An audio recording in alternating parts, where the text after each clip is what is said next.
여러분도 혹시 이런 경험 있으십니까? 분명히 그 관계가 나를 힘들게 했고 떠나는 것이 맞다고 판단했는데 막상 떠나고 나니 이상하게 죄책감이 남는 경험 말입니다.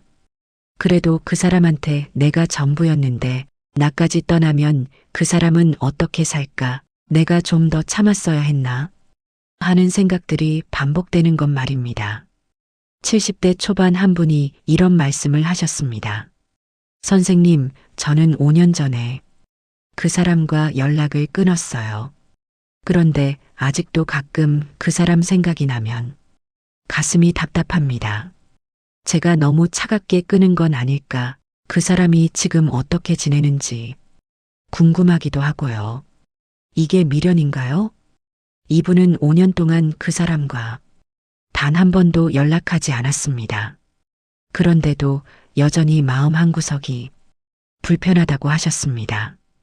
밤에 잠들기 전 문득 그 사람 얼굴이 떠오르면 내가 너무 매정했나 하는 생각이 든다고 했습니다.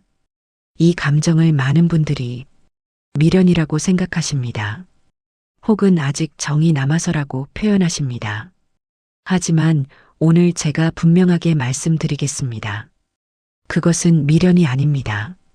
정도 아닙니다. 그것은 집착형 인간이 당신의 마음속에 심어놓은 심리적 족쇄입니다. 놀라운 점은 같은 상황에서도 어떤 분들은 이런 죄책감을 전혀 느끼지 않는다는 것입니다. 똑같이 힘든 관계를 정리했는데 어떤 분은 5년이 지나도 괴로워하고 어떤 분은 3개월 만에 완전히 회복합니다. 이 차이는 어디서 오는 걸까요? 오늘 이 영상에서는 집착형 인간이 당신의 마음을 어떻게 조종했는지 그리고 왜 당신이 떠난 후에도 죄책감이라는 감정이 계속 남는지를 심리학 연구를 바탕으로 차근차근 설명드리겠습니다. 그리고 가장 중요한 것은 이 죄책감에서 벗어나는 구체적인 방법까지 말씀드리겠습니다. 혹시 이제 와서 안들 무슨 소용이야 라고 생각하시는 분 계십니까? 전혀 그렇지 않습니다. 지금부터 알아도 늦지 않습니다. 70대, 80대에도 우리 마음은 치유될 수 있고 새로운 관계를 만들어갈 수 있습니다. 중요한 것은 왜 그랬는지를 이해하는 것입니다. 이해하면 용서할 수 있습니다. 자신을 용서할 수 있습니다. 구독과 좋아요를 눌러주시면 앞으로도 꼭 아셔야 할 좋은 내용 계속 전해드리겠습니다. 자, 그럼 본격적으로 시작하겠습니다. 먼저 집착형 인간과의 관계가 끝난 후 남는 가장 첫 번째 심리적 문제부터 살펴보겠습니다. 첫 번째, 괜히 내가 책임져야 할 것 같아지는 마음. 65세 여성분 한 분이 이런 말씀을 하셨습니다. 이분은 30년 넘게 알고 지낸 친구와 최근에 관계를 정리했다고 했습니다. 그 친구는 항상 자기 이야기만 했고 이분의 말은 듣지 않았습니다. 전화를 하면 2시간씩 자기 불평만 늘어놓고 끊었습니다. 만나면 항상 너만 믿는다. 내가 없으면 나는 정말 외롭다는 말을 반복했습니다. 어느 날 이분이 용기를 내서 미안하지만 나도 요즘 힘들어서 자주 만나기 어려울 것 같아라고 말했습니다. 그랬더니 그 친구는 울면서 30년 우정이 이렇게 끝나는 거야? 너마저 나를 버리면 나는 어떻게 사냐고 했습니다. 이분은 결국 연락을 끊었습니다. 하지만 6개월이 지난 지금도 밤마다 그 친구 생각에 잠을 못 이룬다고 했습니다. 제가 너무 이기적인 건 아닐까요? 그 친구는 정말 저밖에 없었는데 이분이 느끼는 감정은 죄책감처럼 보입니다. 하지만 미국 심리학회의 연구에 따르면 이것은 정확히는 학습된 책임감입니다. 집착형 인간은 오랜 시간에 걸쳐 상대방에게 너는 나를 책임져야 한다는 메시지를 반복적으로 주입합니다. 너만 믿는다. 내가 없으면 안 된다는 말은 사랑의 표현이 아니라 책임을 전가하는 언어입니다. 이런 말을 몇 년, 몇십 년 듣다 보면 우리 뇌는 자동으로 이 사람의 행복은 내 책임이다라고 인식하게 됩니다. 그래서 관계를 끊었을 때 마치 자신이 중대한 의무를 저버린 것처럼 느껴지는 겁니다. 하지만 이것은 사실이 아닙니다. 우리는 타인의 인생을 책임질 의무가 없습니다. 철학자 칼 융은 이렇게 말했습니다. 다른 사람의 그림자를 짊어지고 사는 것은 사랑이 아니라 공동 의존입니다. 당신이 느끼는 것은 죄책감이 아닙니다. 그것은 오랫동안 학습된 잘못된 책임감일 뿐입니다. 그리고 이제 당신은 그것을 내려놓을 자격이 있습니다. 두 번째, 가끔 잘해주고 자주 힘들게 하는 방식. 68세 남성분이 이런 이야기를 하셨습니다. 자신의 형님과 관계가 늘 불편했다고 합니다. 형님은 평소에는 무시하고 함부로 대하다가도 가끔씩 아주 친절하게 대할 때가 있었습니다. 명절날 갑자기 우리 동생 덕분에 내가 산다며 어깨를 두드리거나 갑자기 선물을 주기도 했습니다. 그런데 그 다음 날이면 또 예전처럼 차갑게 대했습니다. 전화를 해도 받지 않고 필요할 때만 연락했습니다. 이분은 그 가끔씩 오는 따뜻함 때문에 형님과의 관계를 완전히 끊지 못했다고 했습니다. 그래도 형님이 나를 생각하는 마음은 있구나 하고 생각했기 때문입니다. 이것이 바로 심리학에서 말하는 간헐적 강화 메커니즘입니다.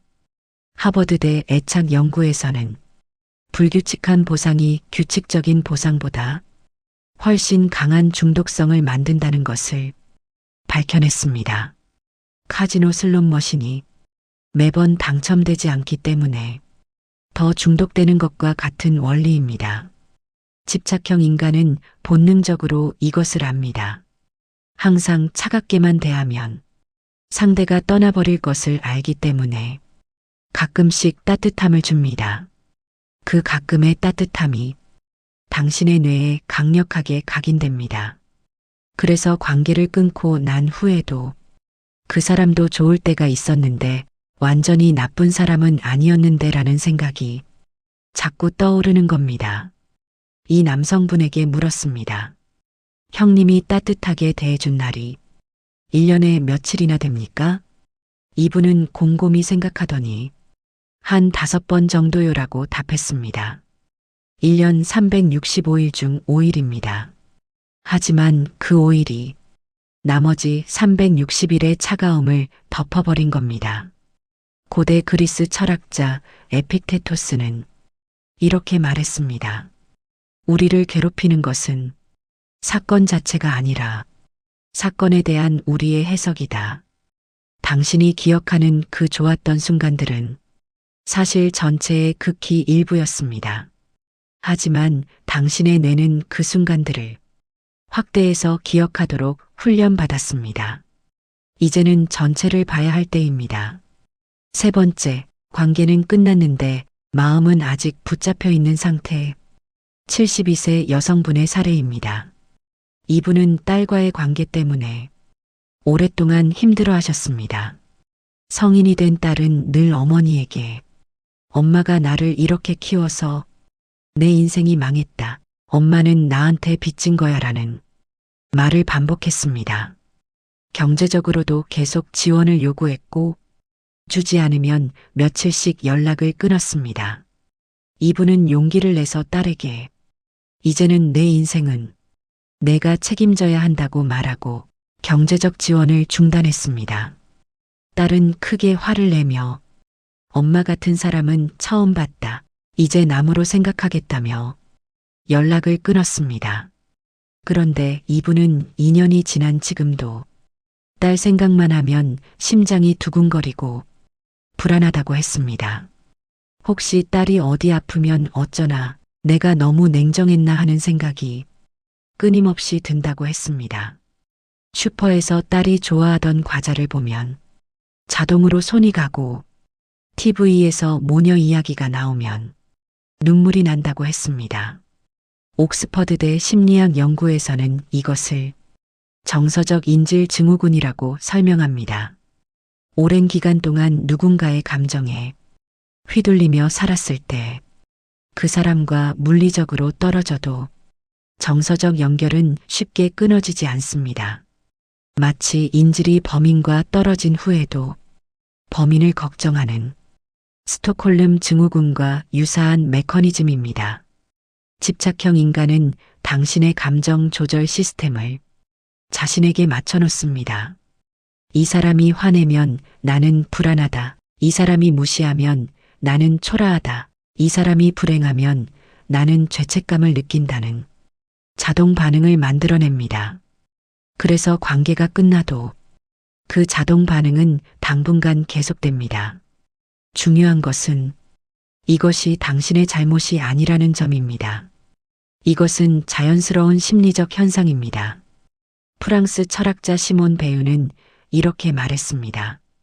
뿌리를 뽑힌 나무는 당분간 예전 땅의 흔적을 몸에 지니고 있다. 당신은 지금 새로운 땅에 뿌리를 내리는 중입니다. 예전 땅의 흔적이 남아있는 것은 당연합니다. 시간이 필요할 뿐입니다. 네 번째, 나쁜 사람으로 보일까봐 떠나지 못한 마음. 69세 남성분의 이야기입니다. 이분은 40년 넘게 알고 지낸 후배와 최근의 관계를 정리했습니다. 그 후배는 항상 돈을 빌려달라고 했고 갚지 않았습니다. 사업을 도와달라고 했고 일이 잘못되면 이분 탓을 했습니다. 이분이 마침내 이제는 도와줄 수 없다고 말했을 때 그 후배는 주변 사람들에게 형님이 갑자기 돌변했다. 40년 정을 이렇게 저버리다니 라는 말을 퍼뜨렸습니다. 이분은 그 소문 때문에 견디기 힘들었다고 했습니다. 다른 사람들이 자신을 냉정한 사람, 정없는 사람으로 볼까봐 두려웠습니다. 밤에 잠을 못 이루고 내가 진짜 나쁜 사람이 된 건가 하는 생각에 괴로워했습니다. 이것은 심리학에서 말하는 평판 불안과 도덕적 자아상 보호 기제가 결합된 현상입니다. 스탠퍼드 대학 연구에 따르면 특히 나이가 들수록 우리는 좋은 사람으로 기억되고 싶어하는 욕구가 강해집니다. 평생을 착하게 살아온 사람일수록 이 욕구는 더 강합니다.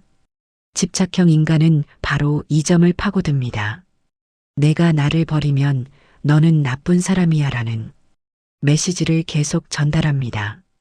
때로는 직접적으로, 때로는 간접적으로 주변 사람들에게 당신의 나쁜 점을 이야기하며 당신을 고립시킵니다.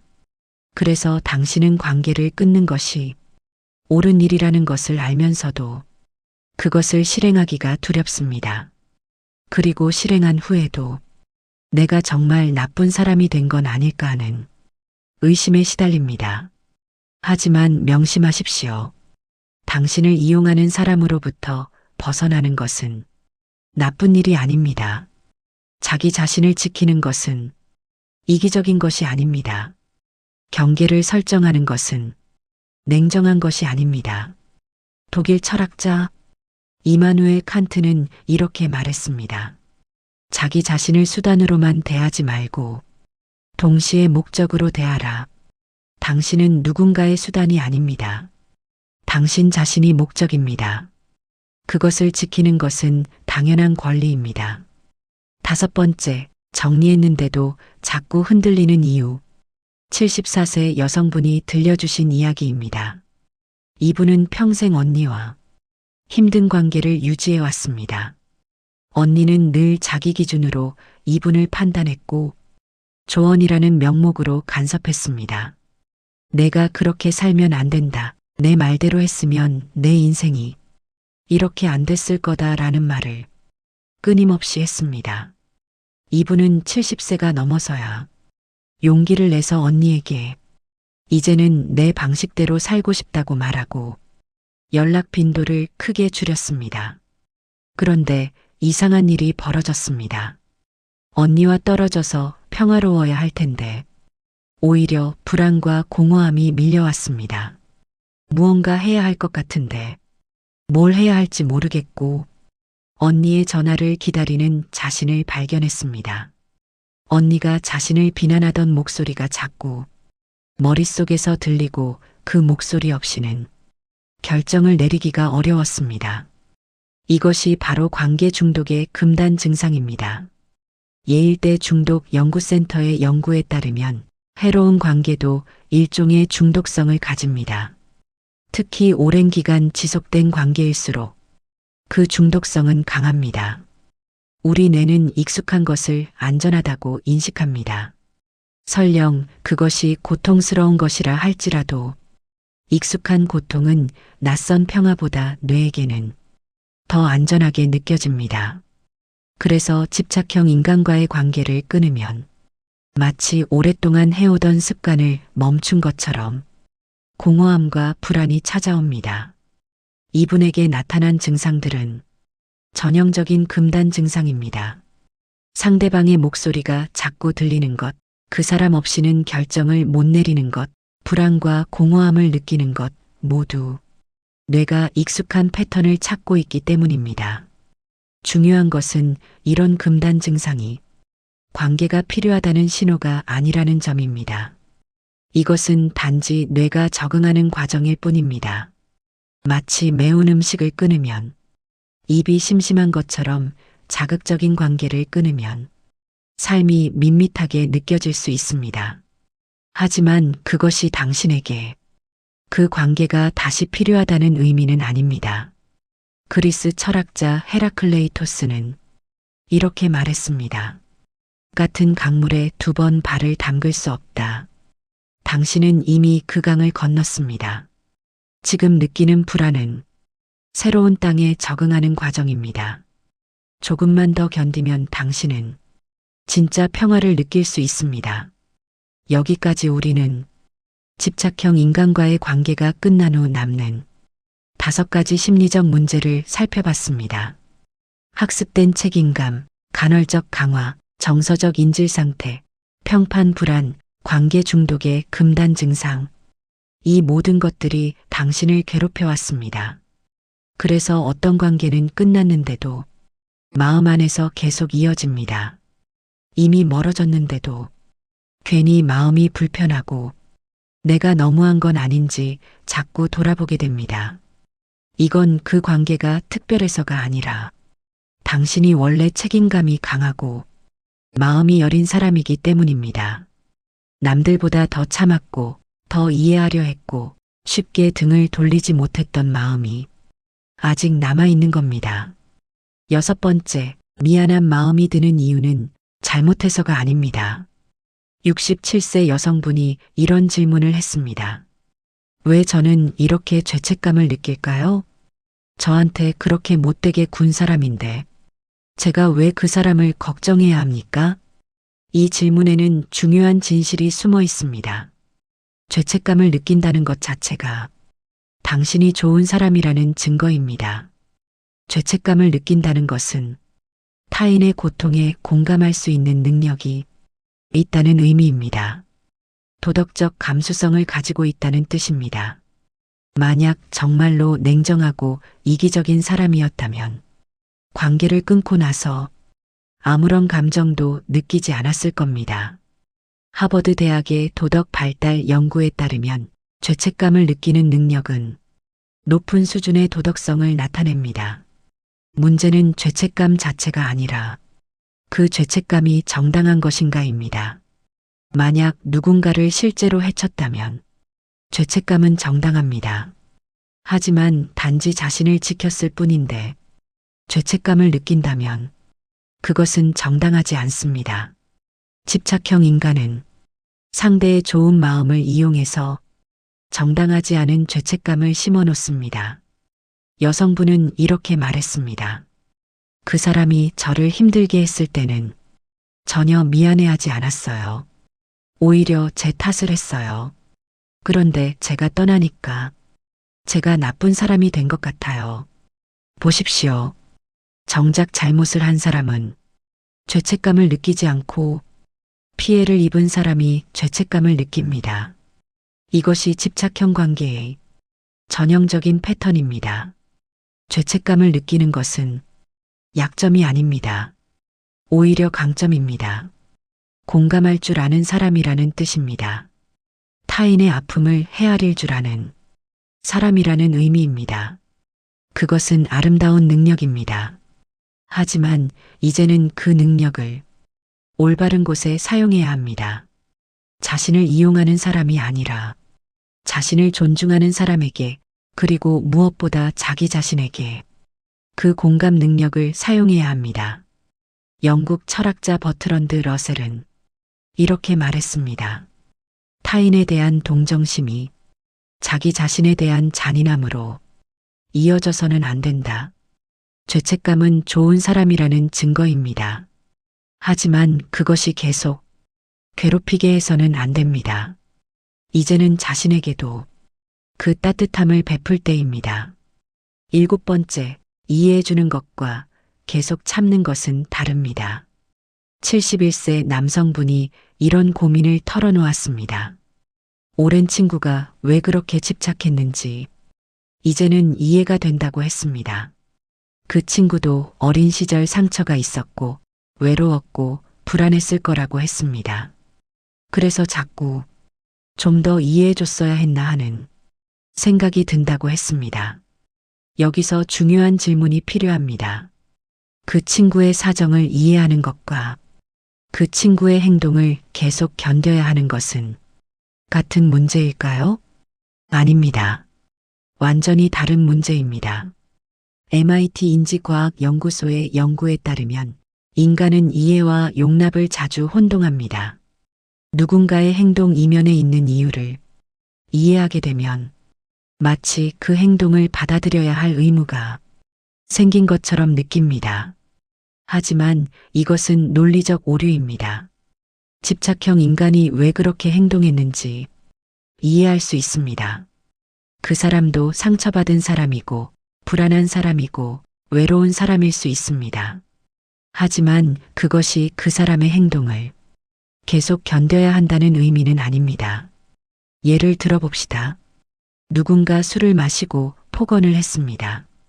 그 사람이 술을 마시는 이유를 이해할 수 있습니다. 스트레스가 많았고 힘든 일이 있었을 수 있습니다. 하지만 그 이해가, 그러니까 그 사람의 폭언을 계속 들어줘야 한다는 결론으로 이어져야 합니까? 아닙니다. 이해는 지적 활동입니다. 용납은 행동 선택입니다.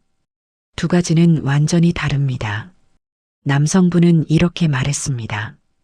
그 친구를 이해하면서도 동시에 저 자신을 보호할 수 있다는 걸 이제야 알았습니다.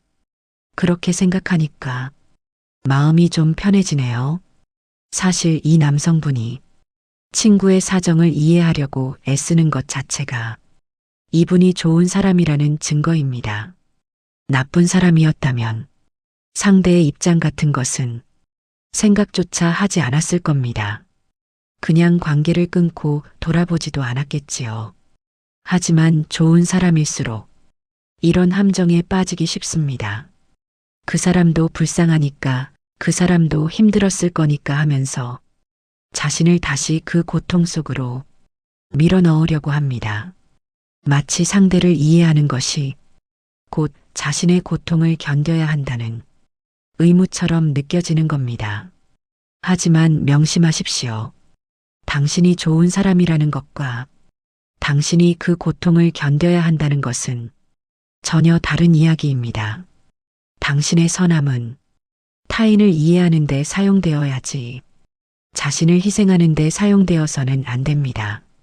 상대를 힘들게 한 그 사람을 이해해도 괜찮습니다.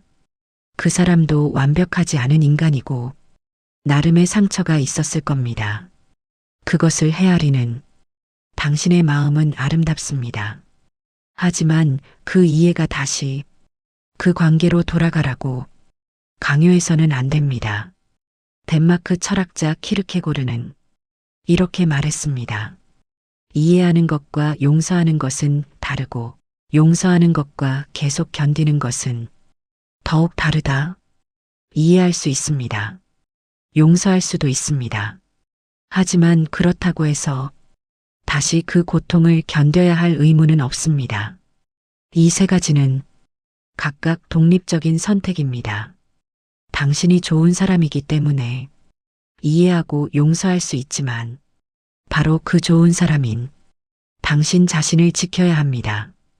8번째, 이제는 편안한 관계를 선택해도 됩니다. 73세 여성분이 이런 말씀을 했습니다. 이제 와서 새로운 관계를 만들기에는 너무 늦은 것 같아요. 이 나이에 누가 저와 친구를 하고 싶어 하겠어요. 그냥 혼자 사는 게 편할 것 같습니다. 이분은 평생 자신에게 집착하던 친구 한 명과만 가깝게 지냈습니다. 그 관계를 정리하고 나니 남은 것이 없다고 느꼈습니다.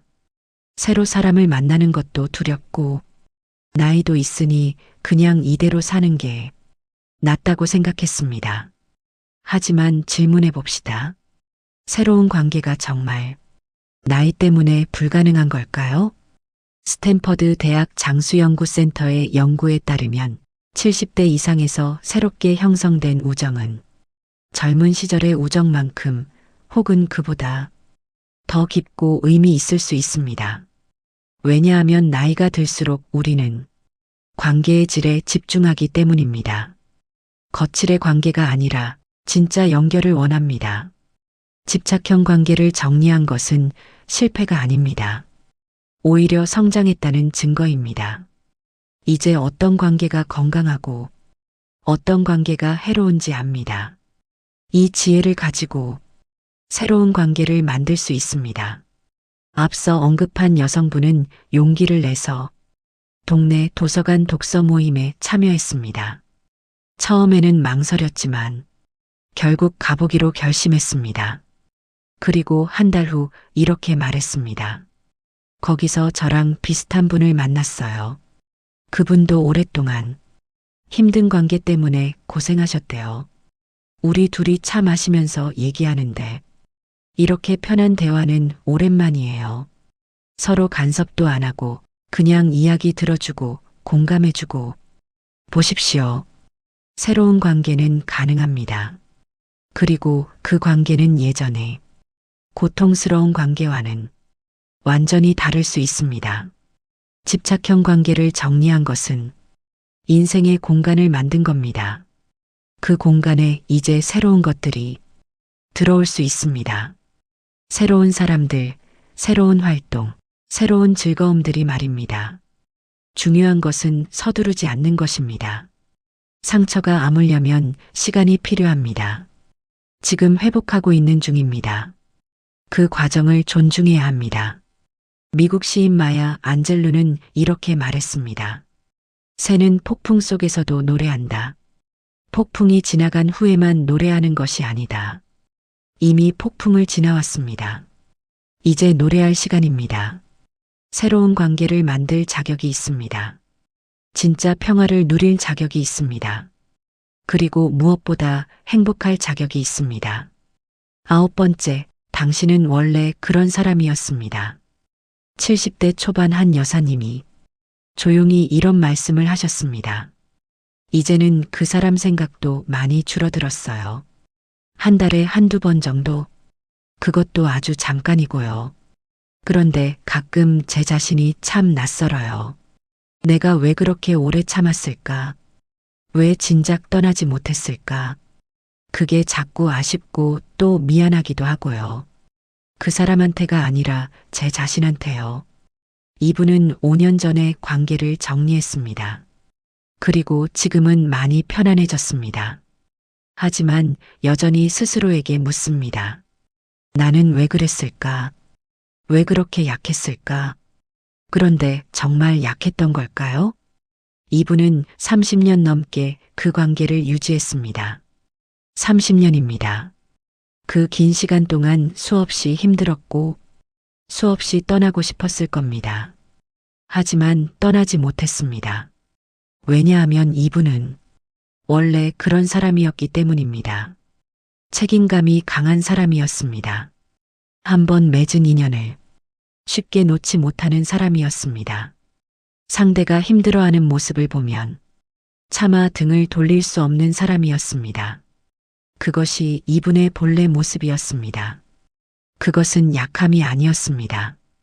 오히려 너무 강했기 때문에 버틸 수 있었던 겁니다.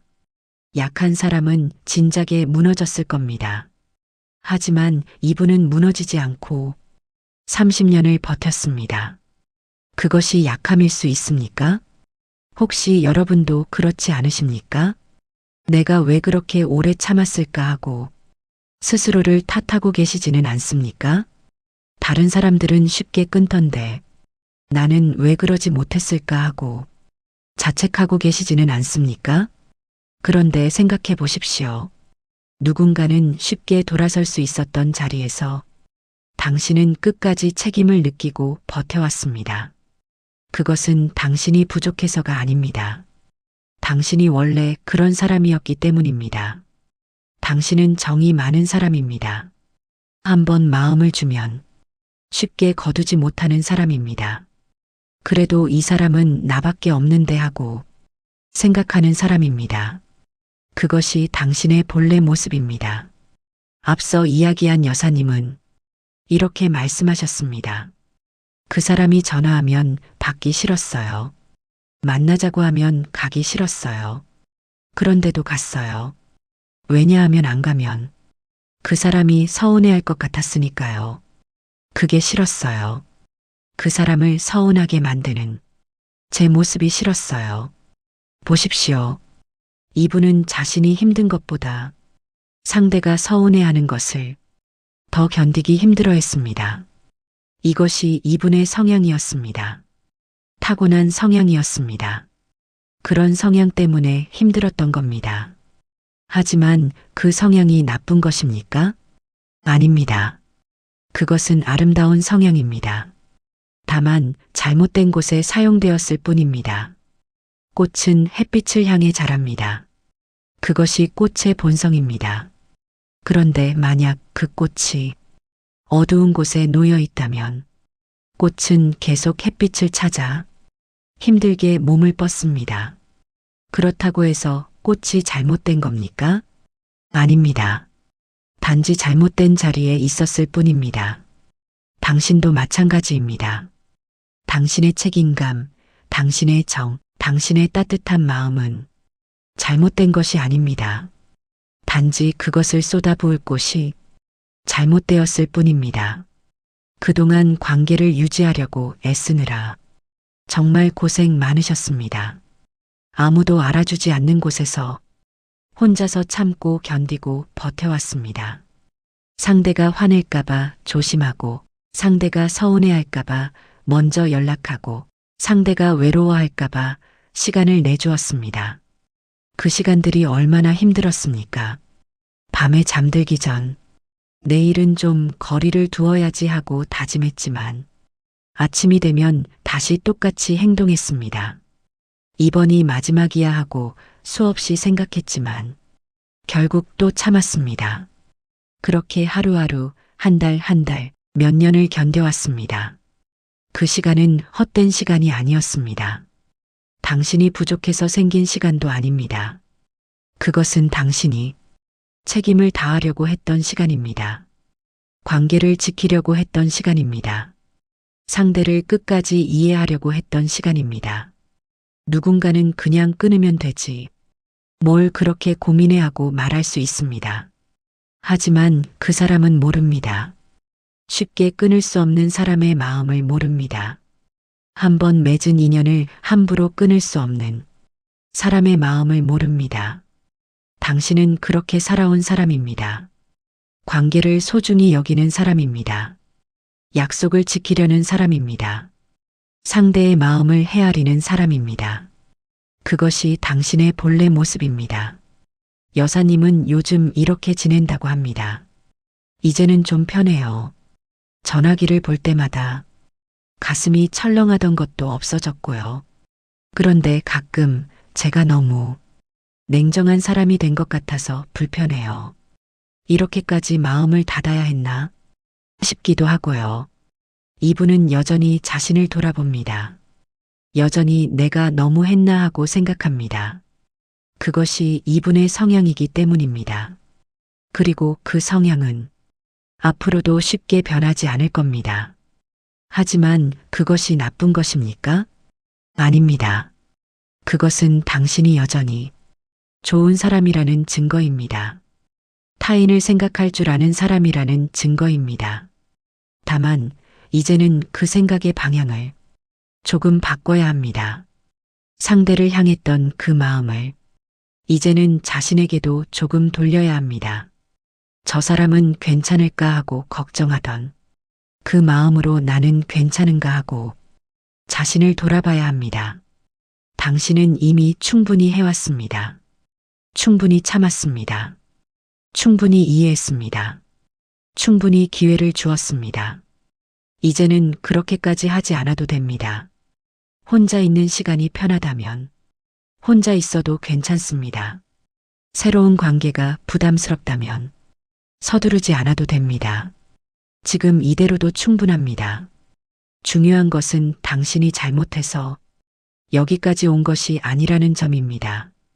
당신은 할 수 있는 만큼 했습니다. 버틸 수 있는 만큼 버텼습니다. 그리고 더 이상 버틸 수 없을 때 용기를 내서 떠났습니다. 그것으로 충분합니다. 여기까지 온 것만으로도 충분합니다. 여사님은 마지막으로 이렇게 말씀하셨습니다. 요즘은 산책을 많이 해요. 혼자서요. 예전에는 혼자 걷는 게 외로웠는데 지금은 편해요. 바람도 쐬고 생각도 정리하고 그렇게 걷다 보면 마음이 가벼워지는 것 같아요. 아직도 가끔 그 사람 생각이 나긴 하지만 예전처럼 가슴이 답답하지는 않아요. 그냥 그랬었지 하고 지나가요. 보십시오. 이분은 천천히 자기만의 속도로 회복하고 있습니다. 억지로 빨리 잊으려 하지 않습니다. 억지로 새로운 관계를 만들려 하지 않습니다. 그냥 자신에게 편한 방식으로 살고 있습니다. 당신도 그렇게 하시면 됩니다. 당신만의 속도로, 당신에게 편한 방식으로 살아가시면 됩니다. 누군가와 비교할 필요 없습니다.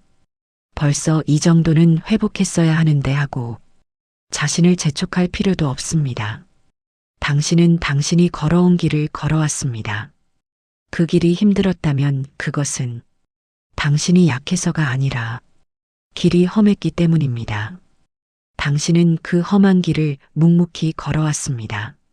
넘어지기도 하고 쉬기도 하면서 그래도 계속 걸어왔습니다. 그리고 지금 당신은 여기에 있습니다. 그것만으로도 대단한 일입니다. 앞으로 어떻게 될지는 아무도 모릅니다. 다시 마음이 불편해질 수도 있고 완전히 편안해질 수도 있습니다. 새로운 사람을 만날 수도 있고 혼자 지낼 수도 있습니다. 하지만 한 가지는 확실합니다. 당신은 이미 가장 힘든 고비를 넘어왔습니다. 떠나기로 결심했던 그 순간, 실제로 떠났던 그 순간, 그리고 떠난 후에 외로움과 죄책감을 견뎌낸 그 시간들, 그 모든 것을 당신은 해냈습니다. 그러니 이제는 조금 쉬어가도 됩니다. 조금 느리게 가도 됩니다. 당신은 원래 그런 사람이었고 그 모습 그대로 괜찮은 사람입니다. 여기까지 긴 이야기 들어주셔서 감사합니다. 오늘 우리는 집착형 인간과의 관계가 끝난 후 남는 죄책감의 정체에 대해 살펴봤습니다. 그것은 사랑이 아니었습니다. 미련도 아니었습니다. 그것은 학습된 책임감이었고 간헐적 강화의 결과였고 정서적 인질 상태였고 평판 불안이었고 관계 중독의 금단 증상이었습니다. 하지만 우리는 또한 희망도 함께 살펴봤습니다. 당신의 죄책감은 당신이 좋은 사람이라는 증거이고 이해와 용납은 다른 것이며 당신은 새로운 관계를 만들 자격이 있다는 것을 말입니다. 지금 이 순간에도 혹시 누군가를 떠올리며 죄책감을 느끼고 계십니까? 그렇다면 이것 하나만 기억하십시오. 당신이 그 사람을 떠난 것은 잘못이 아닙니다. 당신은 단지 살아남으려고 했을 뿐입니다. 그리고 살아남는 것은 당연한 권리입니다. 그 사람을 이해할 수 있습니다. 그 사람도 불완전한 인간이었을 테니까요. 하지만 이해한다고 해서 다시 그 고통 속으로 돌아갈 필요는 없습니다. 당신은 이미 충분히 했습니다. 충분히 참았습니다. 충분히 주었습니다. 이제는 당신이 받을 차례입니다. 평화를 받고 존중을 받고 사랑을 받을 차례입니다. 죄책감은 조금씩 줄어들 겁니다. 오늘 당장은 아니더라도 한 달 후, 1년 후 당신은 훨씬 가벼운 마음으로 살고 있을 겁니다. 어느 날 문득 깨닫게 될 겁니다. 아, 요즘 그 사람 생각 안 하네 하고요. 그때가 오면 당신은 완전히 자유로워진 겁니다. 70대, 80대에도 우리의 인생은 계속됩니다. 새로운 시작이 가능합니다. 나이는 핑계가 될 수 없습니다. 지금 이 순간부터 당신은 다르게 살 수 있습니다. 혼자서 이 과정을 겪기 힘드시다면 주변에 도움을 요청하십시오. 상담센터를 찾아가셔도 좋고 신뢰할 수 있는 친구와 이야기를 나누셔도 좋습니다. 혼자 견딜 필요 없습니다. 오늘 이 영상이 조금이나마 위로가 되었기를 바랍니다. 당신의 아픔을 이해하고 당신의 선택을 존중하며 당신의 미래를 응원합니다. 혹시 이 영상이 도움이 되셨다면 댓글로 여러분의 이야기를 나눠주세요. 구독과 좋아요를 눌러주시면 앞으로도 이런 이야기들을 계속 전해드리겠습니다. 다음 영상에서도 여러분께 도움이 되는 이야기로 찾아뵙겠습니다. 오늘도 수고 많으셨습니다. 편안한 밤 되십시오. 감사합니다.